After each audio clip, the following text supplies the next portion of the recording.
যে আপনার সরকার দায়িত্ব পালন করছে প্রায় 1 মাস হতে চলেছে, তো এর মধ্যে আসলে মবটা বন্ধ হচ্ছে না কেন? আমরা দেখেছি গতকালকে একজন স্টুডেন্ট, ঢাকা বিশ্ববিদ্যালয়ের একজন স্টুডেন্টকে প্রায় 2.5 ঘন্টা করে নির্যাতন করা হয়েছে। এই বিষয়ে কি বলবেন?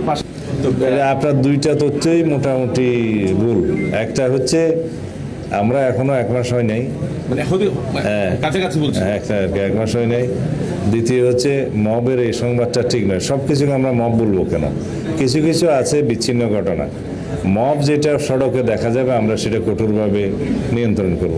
কিছু জিনিস আছে যে একটা নির্ধারিত ক্রাইমের ডেফিনেশনের মধ্যে পড়ে, ডেফিনেশনের মধ্যে হয়তো কাউকে ডিটেইন করে কেউ টর্চার করেছে, এটা মব নয়, এটা একটা নির্ধারিত ক্রাইম, এটা ক্লাসিফিকেশন আছে, সংজ্ঞা আলাদা আছে।